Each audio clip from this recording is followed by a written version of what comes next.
Então, pessoal, hoje o tema que a gente decidiu tratar, né, é o contrato particular de compra e venda, que é um documento que é muito utilizado no que se trata de imóvel. E eu acho que é até interessante a gente fazer um pequeno parêntese aqui para, como todo mundo sabe, né, aqui no Rio Grande do Sul, Porto Alegre, região metropolitana, foi bastante afetado pelas enchentes. E, infelizmente, isso aí vai gerar vai ter uma série de reflexos. Muitas pessoas que moravam em regiões que praticamente foram totalmente alagadas vão ter que se mudar e, consequentemente, isso aí vai gerar uma série de coisas. Uma delas vai ser aluguéis, compra e venda de imóveis, as pessoas vão querer comprar um imóvel num lugar mais seguro. Então, acho que até um tema interessante nesse momento que a gente vive aqui no estado, né? De uma verdadeira catástrofe, isso aí pode se encaixar um pouco nesse tema aqui, né? Sim, muitas das pessoas não vão querer morar mais onde moravam porque vão ficar sempre com aquela questão de e Um se trauma, chover, daqui né? a pouco, será que vai inundar aqui de novo? Né? Até de questões assim de recuperam, né? Vamos dizer, compra todo questão de eletrodomésticos, imóveis para casa que foi Sim. atingida, e aí depois volta a ter alguma enchente e aí tu perde tudo. Então, a pessoa que já está traumatizada com isso, muitos vão acabar querendo se mudar, né? E aí acaba entrando nessa questão de compra e venda de imóveis, que vai querer adquirir um outro imóvel, vender de repente o seu, né? Sim. Alguém que sempre tem quem queira comprar, e aí aproveitar para comprar em outro lugar. Então, essa questão é interessante, né, para isso. E eu acho que de repente, né, oportunamente a gente fala mais especificamente de específico em relação a cada tipo de contrato, Sim. né? Porque existe a hipótese de financiamento, que a pessoa comprou um mal financiado, né? Existem os contratos de locação, então há um reflexo de forma diferente em cada Sim, tipo em cada de situação. contrato, né? Então, de repente, oportunamente, a gente faz um específico sobre essa situação da enchente, né? O reflexo nesses contratos específicos. A ideia hoje é fazer assim um apanhado geral do contrato particular de compra e venda, né? Sim. Que eu acredito que seja bem conhecido de todo mundo.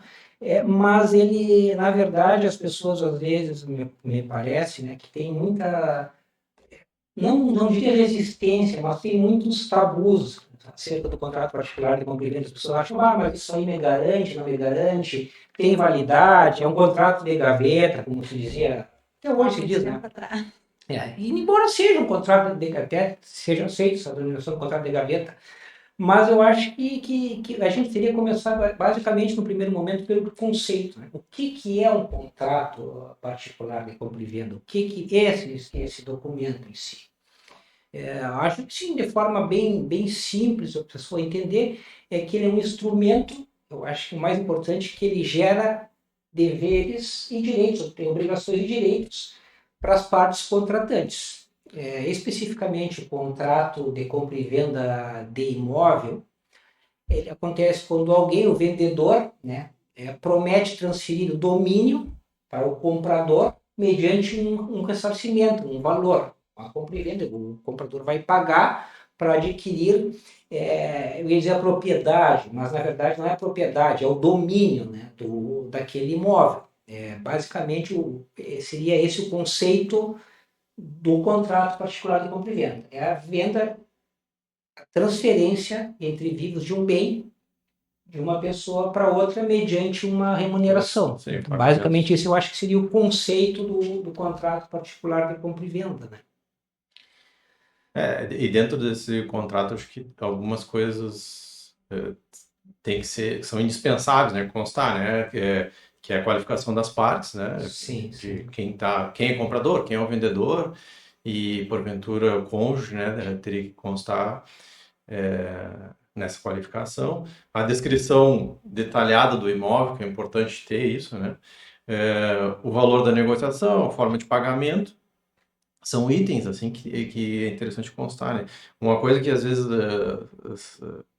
deixa de constar no contrato especificamente, é o momento da transmissão da posse, né? Porque que a gente conta no contrato por exemplo, do domínio, né? Tu tá passando domínio, mas quando que Sim. efetivamente aquele que é o comprador vai tomar posse do imóvel realmente, que aparentemente às vezes isso parece detalhe, mas lá é na frente tu vai ver que importante, tem questões jurídicas aí que são tratadas e isso influencia, né?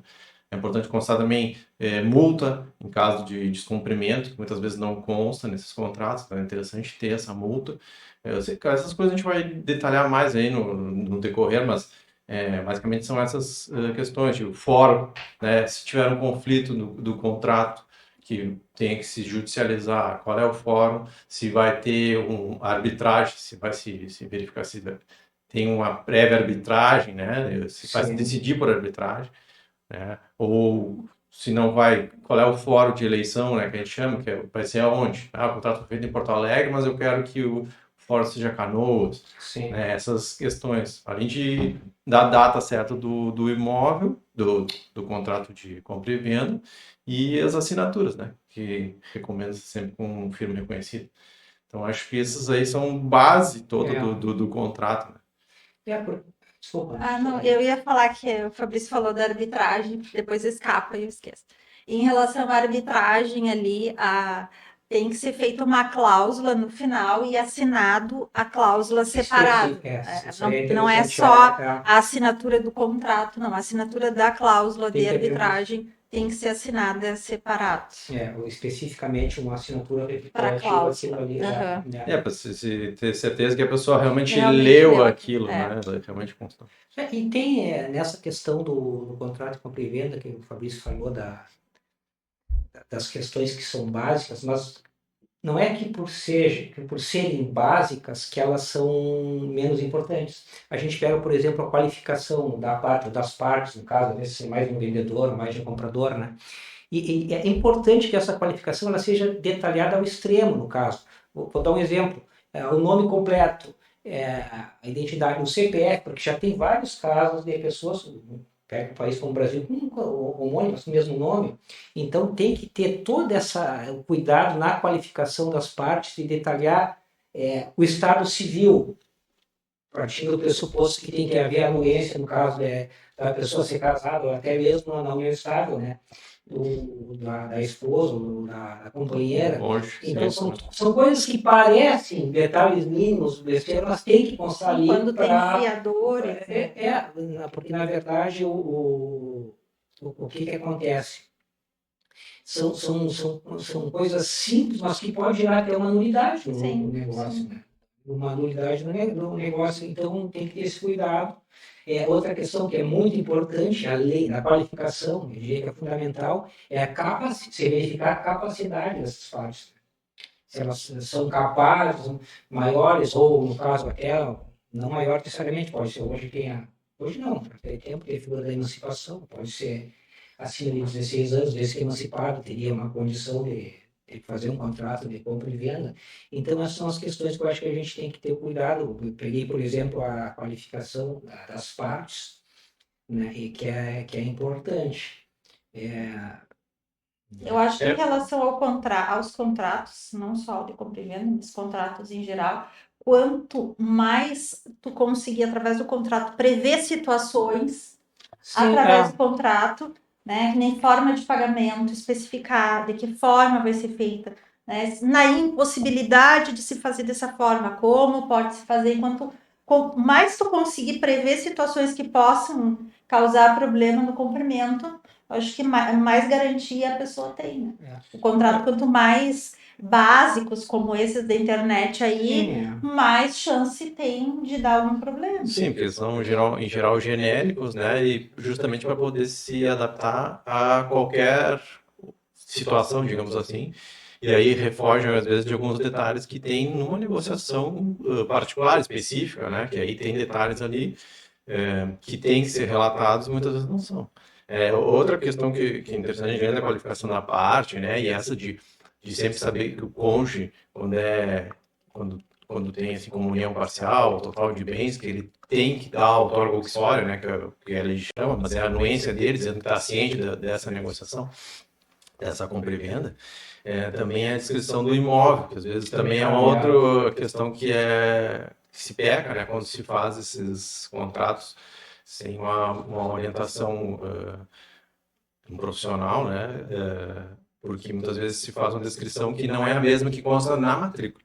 E aí tem esse conflito de, não, mas o contrato diz uma coisa e a matrícula diz outra, né? Até porque antigamente tinha, isso não era feito tão detalhadamente como se faz hoje, né? Se exige muito mais detalhes para se fazer a matrícula hoje em dia.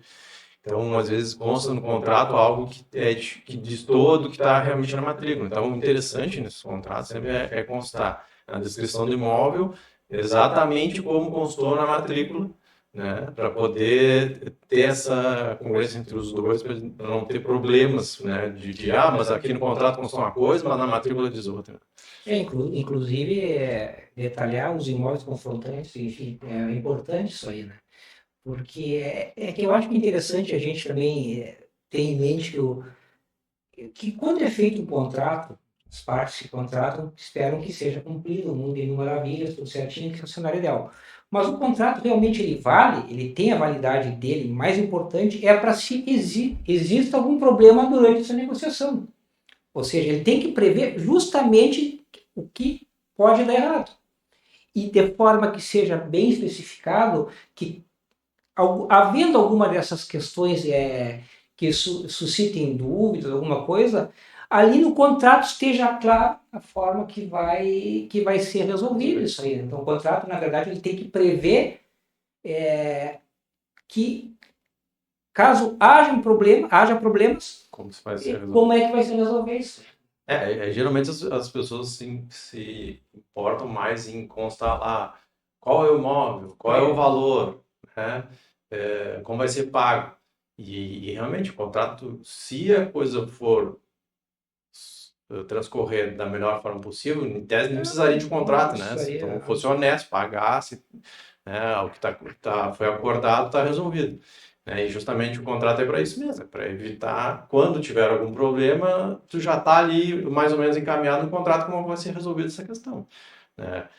Por isso que eu digo, até essa questão da área, às vezes tu não especificou direito a área, tu tem que depois fazer uma retificação de área, procedimento que complica, atrasa até tu resolver, então é uma série de coisas que tem que se atentar, que às vezes a pessoa não se dá conta disso, né? Ela acha, não, tá, vou ali, faço o contrato, ele me paga e está resolvido, e não é bem assim. Existe uma série de detalhes que dá para acabar sendo discutido e causar um problema para a pessoa, né? Até na demora de... Essa questão aí, a pessoa às vezes compra, por exemplo, uma casa, mas a casa não está verbada. A matrícula é só do terreno.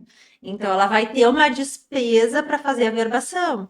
Então, se essa casa também não está construída da forma correta, talvez nem consiga verbar. Então, se ele pretende renegociar depois futuramente esse imóvel. Então, por isso a importância a necessidade das pessoas se atentarem a esses documentos. Pedir certidão negativa de débitos, né? Por exemplo, débito de IPTU, tu compra um imóvel com dívida de IPTU, tu pode perder até o imóvel. Sim, então, sim. né? Então, é essa necessidade. Até para ver, dentro disso que tu tá falando, essa questão de quem realmente é proprietário, né? Que é uma coisa que a gente acaba acontecendo, que tu faz o contrato de compra e venda e depois tu vê que aquela pessoa que está te vendendo nem consta na matrícula como o real proprietário.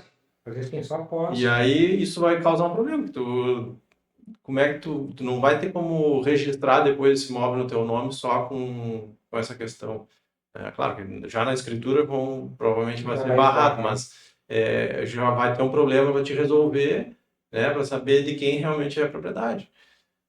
Ou registrar depois, realmente fazer toda a cadeia, porque às vezes acontece que vai passando de contrato em contrato, às vezes contratos que não foram registrados e lá consta uma pessoa que não é nem a pessoa que tu está negociando. Né? Quando chega na hora de fazer a escritura, muitas vezes acontece isso aí, né? A pessoa vai lá fazer a escritura contente, achando que não vai ter problema nenhum, a tabeliã vai examinar os documentos e vai dizer, olha, muitas vezes a pessoa vai pegar a matrícula, não é parte aqui, e aí já começa já todo um transtorno, né? Porque o importante é a gente ter em mente que o contrato particular de compra e venda, as pessoas acham que é mais liberal, não, ele é um contrato particular, onde bilateral, onde as partes acordam, desde que lícito, pode acordar de comum acordo, mas ela esbarra sempre na questão legal, não é porque as partes acordam, vai votar qualquer coisa ali, não. Elas acordam desde que esteja dentro da legislação, que elas sigam uma questão legal.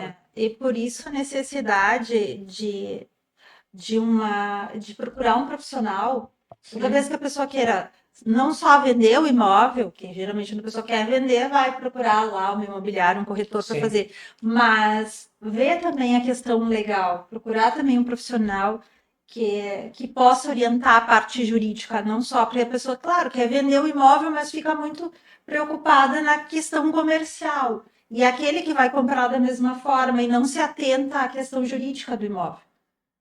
Se o imóvel está adequado para venda, que tipo se precisa regularizar ele de alguma forma, né? As pessoas têm caem muito no comercial, quero vender, eu quero comprar, né? Como tem agora até tem essa discussão desses terrenos de marinha, mas em Florianópolis mesmo tem áreas que as pessoas transferem a posse, porque elas não têm a propriedade. Sim, nem pode ter. Mas a pessoa tem ali a sua casa e vende para outro e é minha, mas ela não entende que aquilo ali, tu vai ver um termo de transferência de posse, não é de propriedade. Isso é importante que tu falou, porque na verdade a gente tem que ter em mente duas coisas. O contrato ele tem, na verdade, duas faces. A questão, como tu falou, Ana, comercial, do negócio em si, que as pessoas negociam, acordam o preço, condição de pagamento, estão apressados para fazer, ótimo, é uma coisa. Mas se ela contratar um profissional que seja responsável, não, mas está tudo acertado entre a gente, tá? Mas se esse contrato tem cláusulas que não sejam legais, vai estar tudo acertado, vai estar bonitinho entre vocês, tudo vai chegar num tabelionato lá, não estando legal dentro da norma, vai esbarrar. Então não é porque vocês, mas ele me paga X, eu aceito, está tudo bonito, não. Tem que ter justamente a questão técnica de um profissional que oriente para justamente quando chegar ali, não tem esse problema, né? É importante que tu falou essa diferença. Porque como o Fabrício estava falando, se o contrato, se está tudo certo, ok. Agora, se dá um problema, aí... Em tese, é o contrato que deveria resolver, né? Então, Sim. por isso que tem essa importância do contrato. E até, retomando uma coisa que é importante, às vezes as pessoas não se atêm a isso, ou não entendem, né? Acontece muito, até a gente recebe no escritório essa questão. Uma coisa é o contrato, se faz o contrato de compra e venda, que é essa questão particular entre as pessoas, como vai ser feita a negociação. Depois disso, quitado, né, o contrato, sendo tudo pago, se faz da escritura pública, que aí é a escritura pública, que tu faz no tabelionato, né? Que ele passa a ter fé pública. Que passa a ter fé pública e que é com essa escritura pública que tu vai fazer o registro na matrícula do imóvel. Então, são esses passos que são necessários. Não basta tu só ter feito um contrato, porque o contrato só não te garante uma questão obrigacional, né, entre as partes, mas não te garante a propriedade do imóvel só pelo contrato. A escritura é necessária para ter essa força, né, de fé pública, para depois passar para a matrícula e registrar na matrícula isso, e aí sim tu passa a ter a propriedade. Então, é só depois de estar na matrícula, registrado lá na matrícula, que tu passa a ter a propriedade. Então, existe uma série de passos a ser seguidos. E às vezes as pessoas acham que não, eu tenho um contrato e resolvi. Ou eu tenho escritura e está resolvido. Não, a escritura a escritura por si não resolve o problema.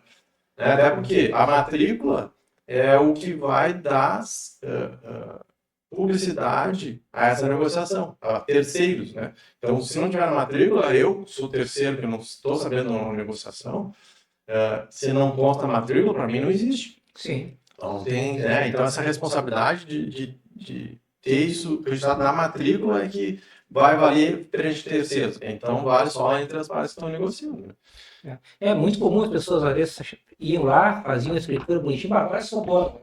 Muitas vezes as pessoas nem sabiam que tinha que registrar, né? Aí acontece algum problema. Nessa questão que tu falou, Fabrício, da publicidade, né, perante terceiros, eu acho que é interessante a gente falar que no contrato particular de compra e venda, também o que é possível fazer no caso, até se fazer a escritura toda, pode registrar esse contrato. Fica verbado lá. Ou seja, a gente faz um contrato, eu e o Fabrício de compra e venda, onde eu vendo para o Fabrício, mediante uma entrada, e o Fabrício tantas parcelas do valor X, né, em tantos meses. Feito esse contrato, a gente pode requerer, ir no cartório de imóveis, requerer que seja averbado na matrícula desse imóvel esse contrato particular. Porque o que acontece? Digamos que eu vendi para o Fabrício e eu tenho uma dívida X de imposto, qualquer coisa, eu recebo uma execução, não pago aquilo ali, e vão querer me penhorar esse imóvel que eu estou vendendo para o Fabrício. Então eles vão lá, vão tirar as matrículas, eu estou vendo, não, que tem um contrato que o cara já vai ver, já se garante de uma certa forma. Então até ser feita essa escritura, eu acho que é interessante as partes, eu acho que me parece bem importante que fosse registrado no cartório de registro de imóveis para dar justamente isso aí, a comunicação a terceiros que existe um contrato formalizado que posteriormente vai ser escriturado e evita muita dor de cabeça, né? Sim, evitando que de repente um vendedor mal intencionado venda para 2, 3, né?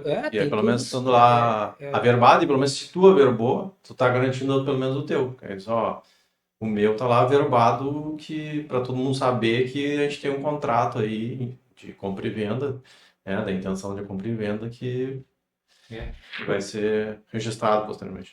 Outra coisa que eu acho que é interessante a gente falar, o contrato particular de compra e venda, geralmente ele segue uma forma, né? O que é essa forma? É em cláusulas, como a gente já falou, tem a qualificação das partes, tem o objeto a ser vendido, o preço, né? O preço, na verdade, sempre é bom a gente falar que o preço é o preço da venda é o total do bem, salvo, na verdade, até para fins futuros de escrituração e coisa e tal de imposto, na verdade, o preço a gente entende, não, por exemplo, tem um corretor, ele não entra no preço da corretagem, o preço é a venda em si, ou a corretagem, outras coisas não entram no preço. E então, essas cláusulas do preço, as condições de pagamento, solução do conflito, tudo, geralmente a gente aconselha que sejam feitos em cláusulas específicas que tratem do tema, que fica de uma maneira mais organizada no contrato, né? Cláusulas, e nas cláusulas haver subdivisões que tratem de cada tema específico. Geralmente é assim que é a forma do contrato, né? Particular Sim, se for parcelado em quantas parcelas, qual é o valor dessas parcelas, a correção, se vai existir uma correção das parcelas, se vai ser parcelas vão ser fixas, as multas, penalidades, tudo em cláusulas, né? Tudo em cláusulas para que seja mais claro e mais simples também, multa por descumprimento, toda essa questão tem que ser tratada ali no momento da confecção do contrato. E aí, voltando um pouco àquela questão que o contrato ele tem que prever os problemas, né? Ele existe para prever os problemas e já trazer uma solução, né? Para ter uma agilidade maior, né? Nessa questão, que é importante ter lá, prever se tem direito à desistência, se não tem, se em caso de descumprimento de uma cláusula, como é que vai se resolver o contrato, né? Em caso de rescisão, pode ser unilateral, como é que fica essa questão. Então, essas coisas são de extrema importância constar no contrato, justamente para não ter que, muitas vezes, tu judicializar para a questão, aqui no contrato não prevê como é que faz se eu não quiser, se eu quiser rescindir unilateralmente. Então vamos para o judiciário para resolver isso. Muitas vezes, tendo no contrato, já está ali escrito como vai se resolver e facilita muito, né? Eu friso mais uma vez, né, a importância da consultoria, da prevenção. Tem que procurar o profissional antes de fazer um negócio. Porque existe no Brasil essa resistência à consultoria, à prevenção. A gente está vendo agora essa enchente aí. Porque não se preveniu, não é? Se a gente tivesse, de alguma forma, muitas pessoas não tiveram tempo de retirar. De retirar. Olha, a gente vê que o Mário Quintana é um pecado ver que a quantidade de livros. Se eles tivessem sido avisados com antecedência, eu tenho certeza que eles iriam retirar aquelas coisas ali. Então, e a questão da prevenção aí no Brasil tem uma resistência em relação, em qualquer área jurídica de prevenção. Eu acho que agora até a área trabalhista está tendo e tributária, eles estão mais voltados aí um pouco à prevenção, mas as outras áreas, e há essa necessidade. Na verdade, E a questão dos contratos de compra e venda é porque basicamente ficam presos ao comercial, que é o, né? Quanto eu vou pagar, quanto tu vai ganhar, é aquela coisa toda e que não se atém a essas na verdade, questões. especificamente no mundo jurídico, digamos assim, a gente tem aquela cultura do litígio, né? A Sim, gente tem muito da essa briga. questão da briga. Geralmente a pessoa procura o advogado quando já está um problema. É da cultura nossa. Por sorte, vem mudando um pouco isso aí. Eu acho que e isso parte muito da gente, dos advogados, começar a ter uma nova visão, né? Que é o que a gente chama de sair da advocacia, do contencioso, para uma prevenção. Então, muitas vezes a pessoa às vezes não quer gastar por uma consultoria, e é compreensível, hoje em dia todo mundo tem dificuldade, não vou gastar com um advogado, não vou gastar Mas com o isso, com corretor aquilo. que paga. Não, e além de tu gastar, às vezes tu vai gastar X, e se tu não gastar com esse X, tu vai ter um problema aí que tu vai gastar X, Y, Z. Então, na verdade, tudo que possa ser prevenido, como tu falou, e que não chegue no contencioso, vai ser melhor, vai ser mais econômico, vai evitar menos dor de cabeça, né? Então a gente tem que mudar um pouco esse conceito do litígio que a gente tem, né? Da briga, do advogado que é briga, que não quer. Não, a gente pode muitas vezes prever, muitas vezes a pessoa procura antes um advogado, uma advogada, e às vezes vai conciliar, olha, por aqui, por ali, ela talvez nem tenha aquele problema que ela imaginou que tivesse. Às vezes não precisa entrar na justiça, desde que seja bem orientada, né? Então isso é importante a gente ter. Muitas vezes a pessoa acha que eu não quero gastar. Eu não vou fazer consultoria porque eu não quero gastar. Mas aí, muitas vezes lá na frente. E lá na frente vai ter um gasto muito maior. Se der um problema, vai precisar entrar com ação, vai gastar muito mais com ação do que com uma consultoria para verificar se a documentação está toda correta, se a matrícula está certinha, se o proprietário lá da matrícula é quem está te vendendo o imóvel, né? São detalhes assim que dá para uma consultoria. Sai muito mais em conta fazer isso preventivamente do que depois ter que correr atrás de um advogado, de não conseguir entrar no imóvel, aí tu tá pagando uma coisa que tu não pode usar, e aí uma série de questões que é muito pior do que se tu se tá tu tivesse pago. realmente comprando aquela casa, se tu não tá comprando só o terreno, se tu não vai ter que averbar depois.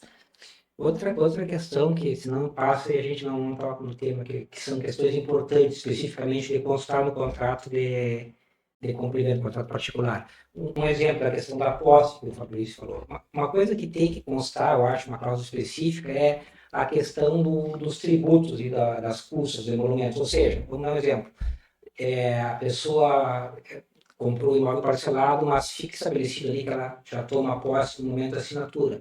Ou alguma outra condição. Então, se estipular, por exemplo, as dívidas, digamos, de IPTU ou outras dívidas, a partir de que momento é do vendedor, a que momento passa para o comprador, digamos que ele vai tomar posse daqui a 60 dias, então até lá o IPTU é a responsabilidade do vendedor, a partir do comprador. São coisas simples, mas que tem que constar e que evitam uma série de dúvidas depois que pode acabar gerando um conflito. Outra questão, por exemplo, eu acho que é interessante constar num contrato de compra-venda particular, já prevendo lá no momento da escrituração os emolumentos, como é que vão ser pagos, o rateio ou não dessas custas que vai ter no tabelionato, no registro, ou seja, tudo que puder ser ali no momento do contrato ser colocado no papel, eu acho que aquilo nunca é mais pecar por excesso e não por omissão, que evita uma série de problemas. Por isso que se pede, assim, que acaba, quando não se faz com orientação, se tem que ter uma série de certidões, né? Que a gente Isso é pede, importante, desde de que tu tem, de repente, protestos, né? O vendedor tem de protestos em nome dele, certidões negativas aí civil, né? De ter processos aí no nome dele. Daqui a pouco mas por que precisa dessa certidão?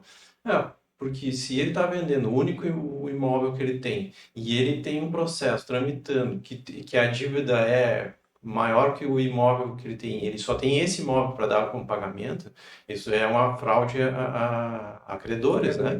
Então, pode ser anulada essa compra e venda. Sim. Só porque tu deixou de pedir uma certidão, que é uma coisa que hoje em dia se consegue até na internet, né? Pedir uma certidão negativa civil, de repente penal, até porque tem que pagar alguma coisa, indenização em decorrência de algum questão penal. Tem uma série de tributos, né? A certidão negativa de tributos do federal, estadual, de IPTU, né? Que seria o municipal.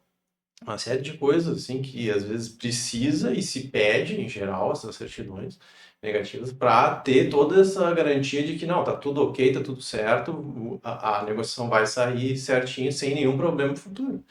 E mesmo assim, com tudo isso, ainda pode acontecer de dar E aí é interessante, ainda nesse gancho, aí, aproveitando o gancho, além de pedir as certidões, é importante constar no contrato com uma cláusula que foram anexadas as certidões, tal. Por quê? Porque caso deu, além de tudo deu problema, a parte se resguarda. Olha, eu tive o cuidado, eu tive a boa-fé, ele resguarda a boa-fé dele. Né? Então isso é importante, são coisas assim que não são muito complicadas, mas que se não são bem feitas, gera um problema, inclusive, a nulidade no negócio, né?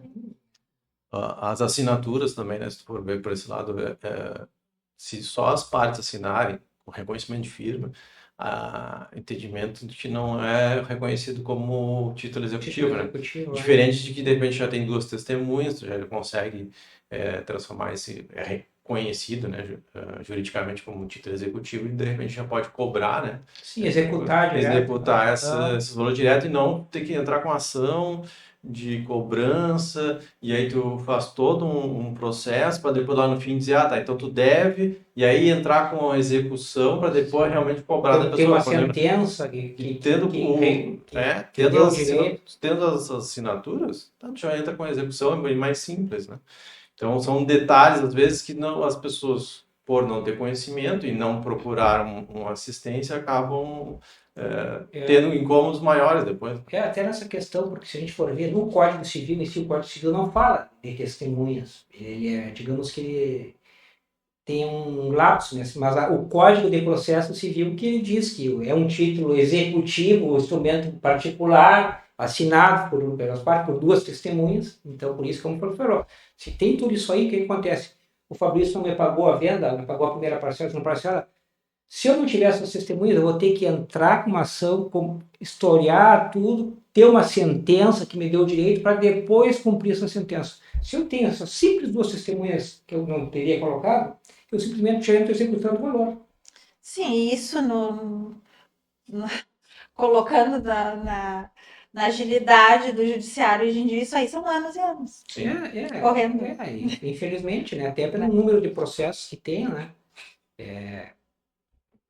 A justiça nossa realmente é demorada, não por má vontade dos servidores ou dos juízes, enfim, mas é que é muito processo. A gente briga muito no Brasil, é o que eu falei, a cultura tudo vai para o litígio e coisas que poderiam ser evitadas e também não sobrecarregar o judiciário, né? Eu acho que seria a gente mais ou menos ter uma visão geral, não sei se porque não é o objetivo esgotar o assunto. É basicamente uma conversa. Aqui a gente vê, o objetivo desses encontros é a gente dar uma conversada e pincelar coisas que a gente acha importante dividir com as pessoas. Justamente, eu acho que a gente conseguiu mais ou menos dar uma visão geral do contrato. Depois a gente pode aprofundar no futuro mais a miúde, mas eu acho que a ideia desse programa, eu acho que a gente chegou a um bom tempo. Essa conversa aí. É isso aí, então. Então tá.